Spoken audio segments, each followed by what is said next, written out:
Hello YouTube, welcome back to Kind Heart Homestead. I just got the call from the post office that our meat birds have arrived for pickup. We have 16 rangers. Half of them are gray, half of them are red. I need to go ahead and grab the heater out of the chicken coop, right back there. I need to grab a screen to put over a tote, clean a tote, put some bedding in it, and then get the medicine and supplements ready for these birds.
We used the same Grow Gel Plus that we got from Murray McMurray Hatchery for our egg birds.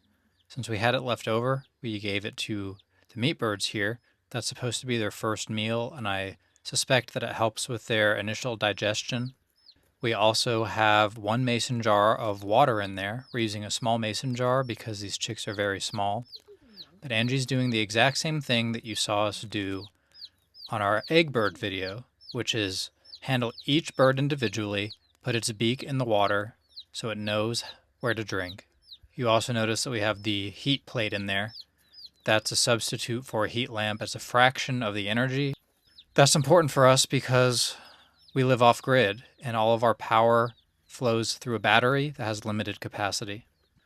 Anyway, I just wanted to give a quick note about terminology here.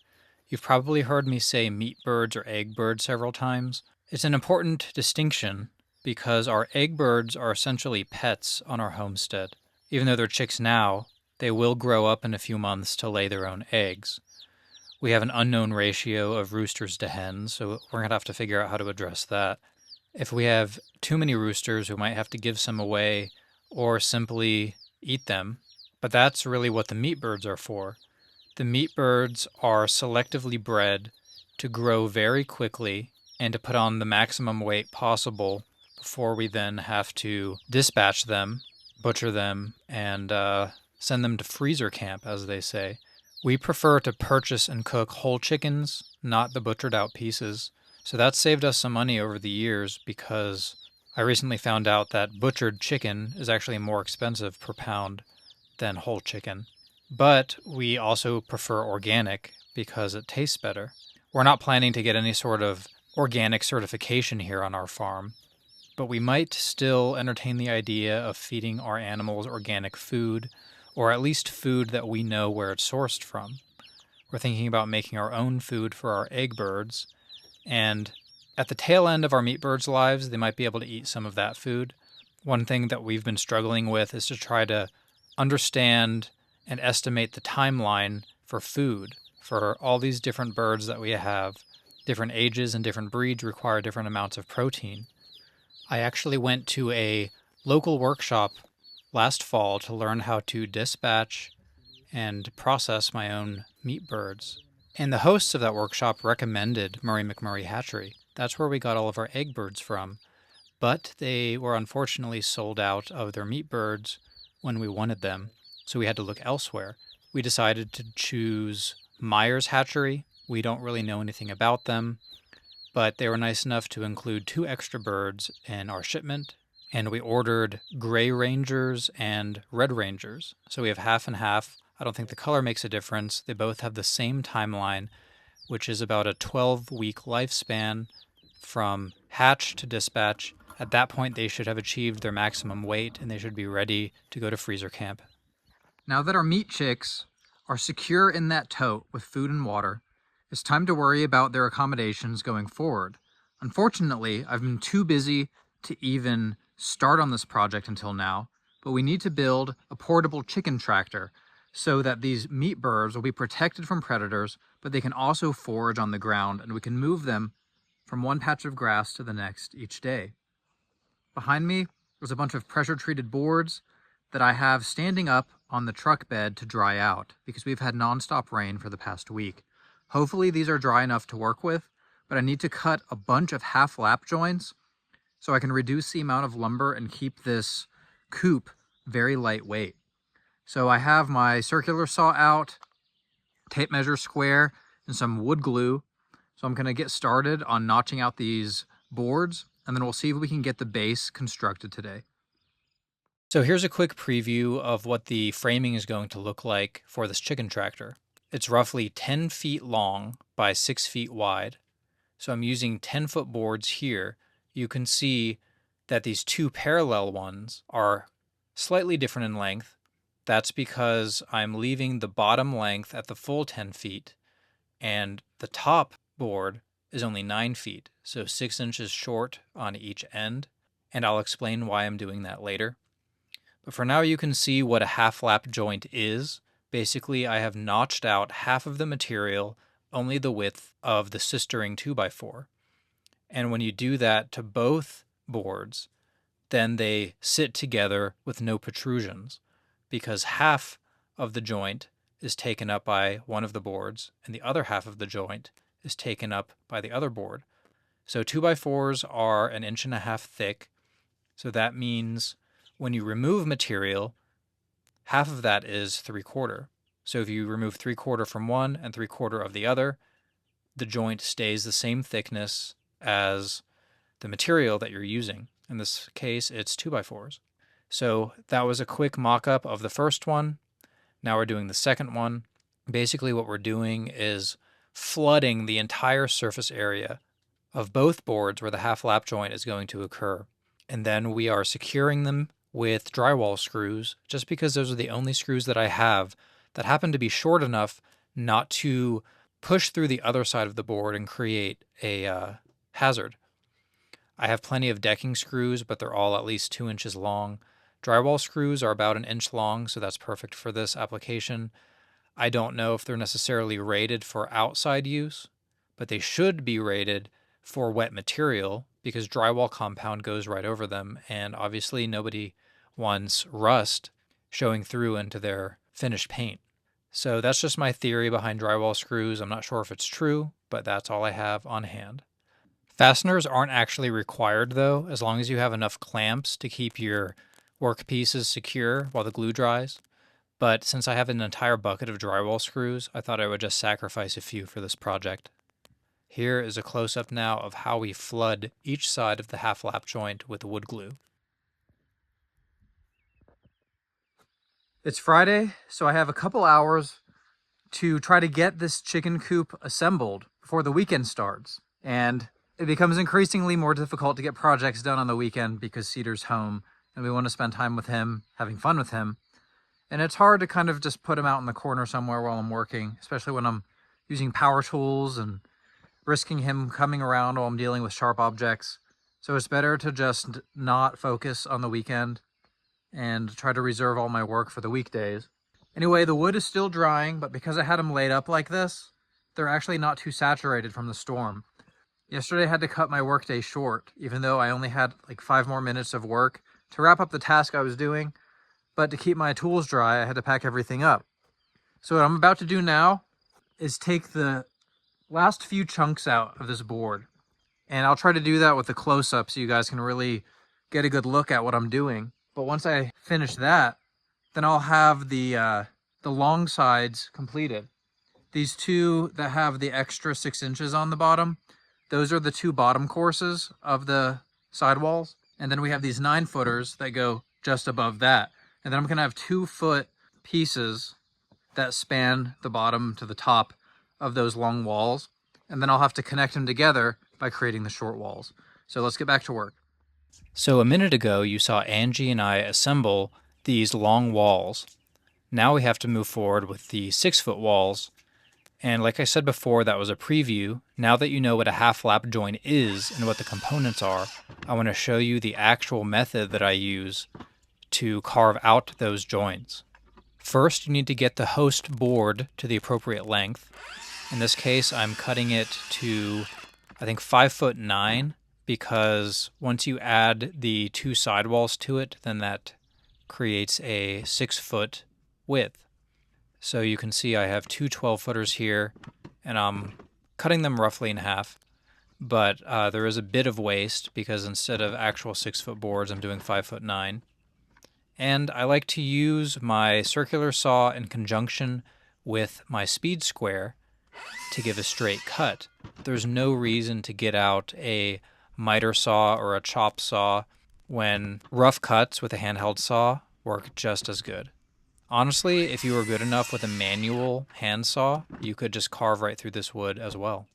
Unlike the long side walls, this front and back wall are going to have identical top and bottom boards, at least until I go to remove a section for the door. But what that means is I can simply transfer the measurements from one board to the other while I have them lined up on my little workbench. So the first step in creating your half lap joint is to use a square to draw two parallel lines that represent the outermost edges of the half lap joint. In this case, those will be spaced 3.5 inches. So if you picture two 2x4s coming together at a 90-degree angle, so they're perpendicular like the letter T, if you just mocked it up like that, you could actually trace the outer edges of the board. But since 2x4s and all dimensional lumber from the store are rounded over on the edges, I find it a bit tricky to actually trace the board.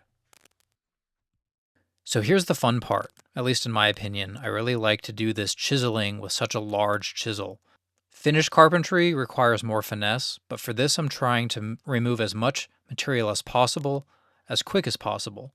When I make my passes with the circular saw, I like to leave a 1/4 inch, because any bigger than that, and these don't get removed as gracefully. Here's a close-up shot of what I do. I like to put the chisel in every other gap and whack it with a mallet. And then once I've removed all of the bulk material, then I go back and shave off just the high spots of those ridges. If I don't shave off the high spots first, and I try to do the actual finished pass all at once, then I tend to over gouge it and I go too deep. And that can create some issues for the joint, and maybe the glue areas aren't going to actually touch one another. And it's not really a good idea to leave air bubbles under the glue. That's going to be a weak spot. So anyway, I kind of attack it from every direction. This one was a bit tricky because there was kind of a knot area in the end.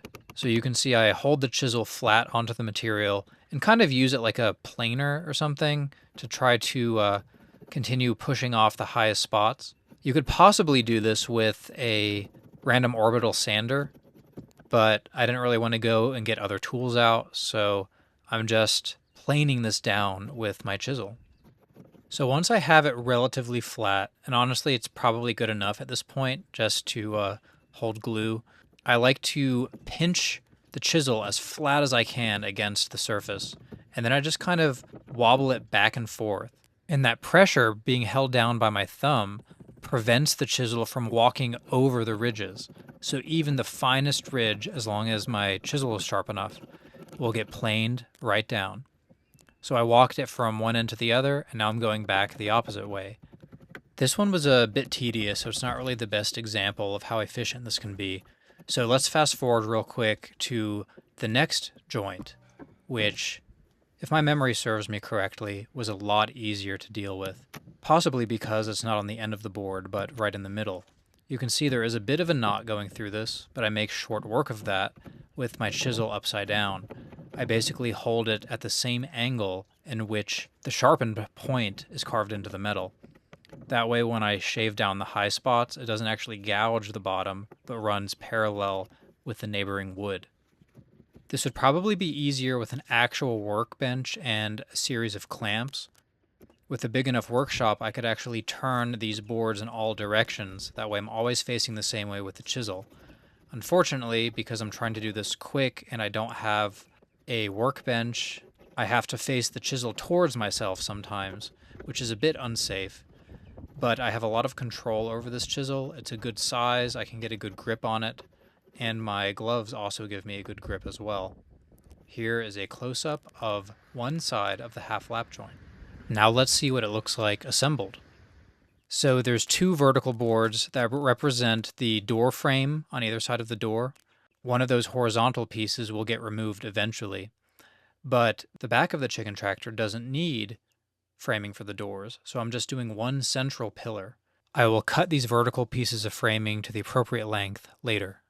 So I'm doing the same thing that we did with our long walls, which is flood the areas with wood glue, clamp them down with 4 drywall screws each because they don't poke through the back.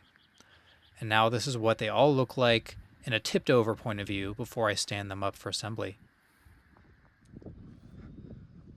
It got super windy, so excuse the noise. But I have these laying on the ground to where I can stand up each side and the whole thing will get assembled. As you can see, I used these crappy little drywall screws, but really they're just acting as a temporary clamp till the glue dries. The glue should be set now, but I'm just gonna leave the screws in so I don't have to fill the holes. But anyway, once I stand this up, I need to figure out a way to attach it together. Keep in mind, I did not purchase the plans that would probably explain the proper way to join them together. I think what I'm going to do is place joist hangers on these outer verticals, and then I'll just hook the small walls right into those joist hangers. So let me try to prop this up, get those joist hangers on, and assemble the bottom framing of the new chicken tractor for the meat birds. There's not really much to say about standing these up, other than the more people you have, the easier it'll be, because these are actually heavier than I expected, and I can't balance 2 of them up with one hand while also installing screws or other fasteners. I'm putting the joist hangers in the appropriate places first. In this case, I'm just putting them on the bottom boards, but they're actually aligned perfectly centered within the outermost vertical supports. Remember, those are the 2-foot verticals that suspend the top board from the bottom board. A 2x4 is actually the perfect width for these joist hangers, and these aren't the typical galvanized ones you'd find at the hardware store. These are the last remaining ones that I had after building Cedar's clubhouse. These are actually powder coated and they have a nice finish. I don't know if they're any stronger or weaker than a typical Simpson joist hanger, but they should be good enough for this application. After I get the joist hangers in place, I essentially use them as a saddle to line up the 6-foot walls. And once they sit in there, I can add all the nails that I want later, but instead, for now, I'm using a 5 or 6 inch long structural screw just through the end grain. I know end grains aren't the strongest for joinery, but I think with the screw so long and so wide, with such a coarse thread, that this will work just fine.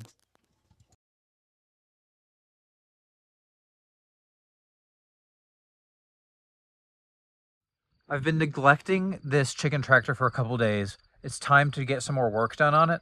I think to make it minimally functional, I just need to get the hardware cloth wrapped around it and secured. And then we, in the future, can put the doors in, put the hoops over the top and cover it so we can actually move it around. But our chicks are still in the brooding stage. They're going to be in the brooder for the next 2 or 3 weeks. So since the weather is warm and we're getting sun, I think we want to get them exposed to some grass. So I just want to kind of make this a playpen for them, but we're still going to put them away for the nighttime. And we're going to keep their heat plate on until they're ready to live in here full time. I ordered this hardware cloth a couple months ago from Vever in anticipation of this project. It's very easy to work with and not that difficult to cut. But the one situation I wasn't really prepared for was how to fasten it. I have this staple gun that you see there on the ground, but I quickly realized that my staples were not digging into this pressure-treated wood in any secured fashion, which means they were basically just falling out. So I had to get creative and switch to screws. I decided to use some generic metal roof screws that have that neoprene gasket. I figured any gasket would act sort of like a washer and be able to grab more of the material. But just to be safe, I put the screws where a vertical and a horizontal wire intersect and really pulled it to one side, and then the opposing screw would pull it in the opposite side. That way, even if these screws got loose or the gasket fails, it's still going to hold tension on the fence. So I started on one end of the door, worked my way around the entire structure, and then my intent was to end it back on the opposite side of the door. One thing I didn't really anticipate was how those joist hangers made the short walls sit centered in the vertical supports instead of to one side. If I was to do this again, I probably wouldn't have used the joist hangers, or maybe used a modified hanger that just uses one side. That way I could actually flush the front and back walls with the ends of the side walls. Because if you see here, one struggle I have is wrapping the hardware cloth around the corner and then immediately after 1 inch bending it back again. So it doesn't actually do a right angle and continue, it does several right angles in opposite directions. Regardless of my design flaws, the overall product looks pretty good, and I'm pretty happy with the color of the wire. I like that I can see it and I can know that there's no holes in it. I think that's going to make it seem more secure for the birds. It's time to turn this playpen into an actual tractor. What we mean by that is that it's going to have deployable wheels. There's plenty of mechanisms that you can find on YouTube for having your wheels permanently attached but also deployable using some sort of fulcrum or foot switch. What I'm actually going to do is install a bolt that I can slip a wheel onto on each side. That's what these little protrusions are on the back of the tractor. This extra 6 inches allows me to have the wheels outside of the enclosure. So when I tip it back, I get the maximum benefit of those wheels. And I can actually lift it up as far as I want because the wheels will stick out past this 2x4. The reason that the wheels need to be deployable on a chicken tractor is because the bottom of the framing really needs to sit flush with the ground to prevent predators from gaining access to these birds. They're not going to have any sort of brood box or house to go into at night, so this entire system needs to keep them safe. And in case it wasn't obvious, even though these birds have a short life, we don't want them living in poop and in a bare wasteland of a yard. So the tractor allows us to move it to fresh grass each day. But just in case this is your first exposure to a chicken tractor, the real strategy behind this is to move it slowly and methodically, just a short distance each day. You don't want to squish the birds, so you don't want to move too fast. You also don't want them to escape, so you can't lift it too high. One creative means of making this a bit easier to move would be to have 4 wheels, but that's more expense, so it's up to you how you want to design and construct your own chicken tractor. So back to the task at hand, I drilled a 1/2 inch hole in the center of the 6 inch protrusion. I'm using a 1/2 inch carriage bolt that's threaded all the way down with a washer on both sides just to reinforce the hole, and then I'm essentially just slipping the wheel over it like a hub, but there's no bolt or clamp on the other end that prevents the wheel from falling off. Let's see if it works. I'm using this random piece of webbing that I had delivered with a bundle of rebar recently. It's very strong and it should be strong enough, at least for a couple years, to pull this tractor. And just as an experiment, I'm going to take a wide turn with this. I want to see if the wheels actually fall off, and they don't. So this is the perfect design. I don't mind not having some sort of lever to lift it. The corners of the coop really aren't that heavy. All I have to do is lift it up, pop off a wheel, and then maybe I'll put some hooks or screws up that vertical post so we can store the wheels, maybe high enough to where Cedar can't reach them. But we're really excited that this works. If the wheels did fall off, I could just have a couple extra 1/2 inch nuts on hand to lock them on. But now it's time to introduce these meat birds to the grass for the first time. I have the chicken tractor in the driveway here, which definitely isn't a good spot because it's in the way of the cars and we're going to be stepping in poop when we go to the garden. About a week after this video footage, I'm recording the audio here, and I can tell you from experience that we've used this chicken tractor successfully for 3 days. The chicks are spending the night in the heated brooder there with 1 mason jar of water, 1 mason jar of food, and then each day before we take Cedar to school, we bring them out to the chicken tractor, hang up a tarp over it. These chicks can now get acclimated to our grass conditions here. We have all sorts of clover and weeds and dandelion down there. They can also use the natural grit in our soil to help aid their digestion. Well, that's the end of the video. I'm going to leave it at that because there's going to be a part 2 to this series where we actually figure out how to top off this, either with some sort of conduit with a tarp over it or maybe some chicken wire. We don't actually have an exact plan yet, but we know that these chickens are outgrowing their brooder, so we definitely need to get something done pretty quickly. And we look forward to seeing you back here next time on Kind Heart Homestead. Thanks for watching.